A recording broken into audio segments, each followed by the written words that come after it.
mga kasambalin nyo, dito ako ngayon sa Ongpin. Ito yung paborito kong lugar na pasyalan sana sa Pilipinas ako. Alam na this bakit ako palagi nagpupunta rito sa Chinatown. Ayan,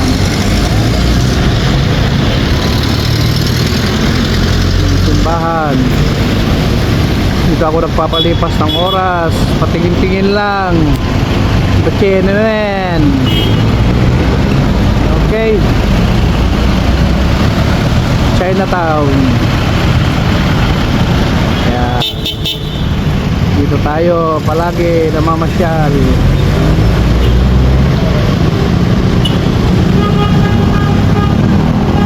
Chinatown Gold Center. Pahinga tayo dyan. Yan tayo nagpapahinga, papalipas ng oras.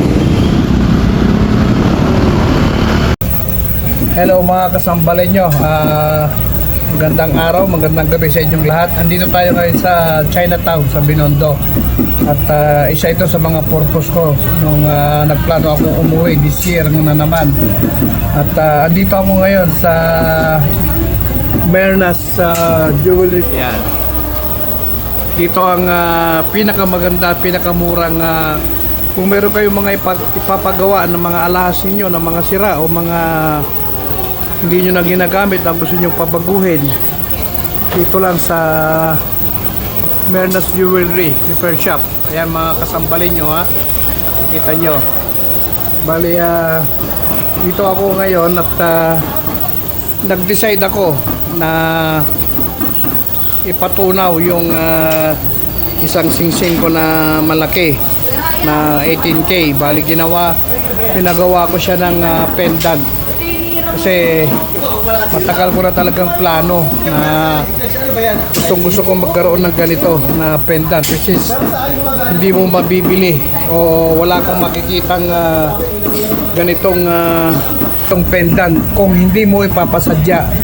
So nandito ako sa Ongpin at pinatunaw ko yung aking isang singsing na malaki at pinagawan ko ng pendant. At ipapakita ko sa inyo ngayon kung ano yung sinasabi ko sa inyong matagal ko nang gustong magkaroon. Kaya lang kahit saan ka pumunta, wala kang makikitang ganitong pendant.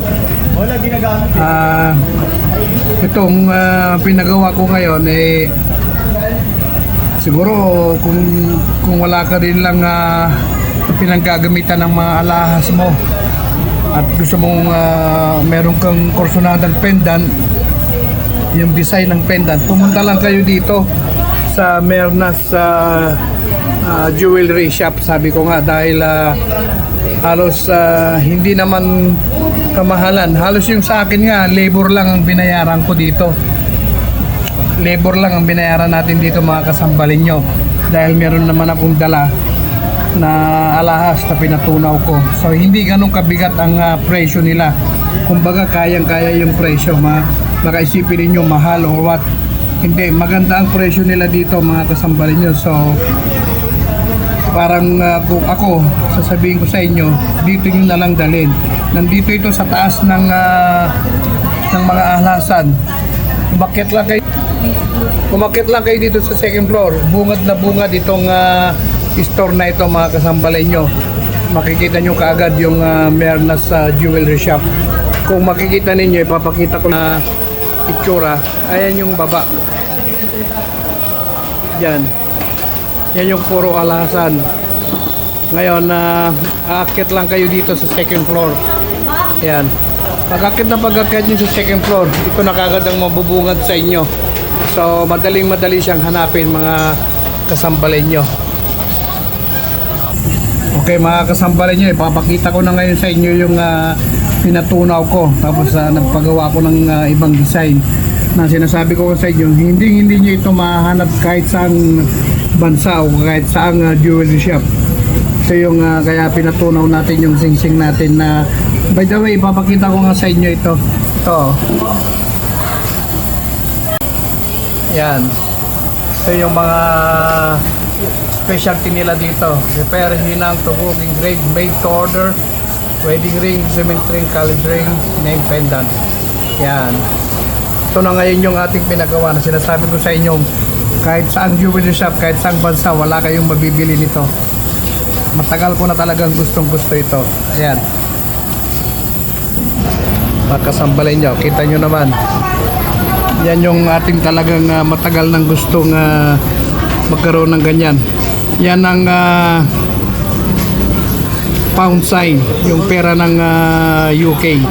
Ang pangkaraniwan na nakikita natin sa mga jewelry shop is yung dollar sign. So itong ganito, wala kayong makikitang ganito, mga kasambalin nyo. Yan.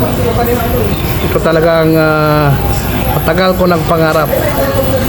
So bali yung pinatunaw natin is 18K, tapos isang singsing tsaka isang, kung maalala nyo yung isa ating, yung malaki nating singsing, yan pinatunaw natin, tapos nagdagdag pa ng isang yung isang pendant ko na isama din dyan. So yan ang kinalabasan niya, mga kasambalin nyo.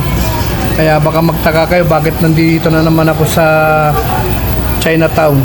Yan. At gaya ng sabi ko, kung nandito kayo sa Pilipinas, pasyalan nyo ito. Mernas Jewelry Repair Shop. Dito lang sa second floor ng Chinatown Jewelry Shop. Gaya ng sabi ko, second floor lang. Pag-akyat lang ninyo, exactly nandito na kayo. At kung sa presyo, hindi ho kayo mapapahiya. Hindi siya ganun kabigat. So ito ngayon, at least okay na. Masaya na ako babalik sa UK ngayon. At nakuha ko na yung pinakagusto kong alas. Bali, gaya na sabi ko, 18K ito, mga kasambalin nyo. Okay? Yan.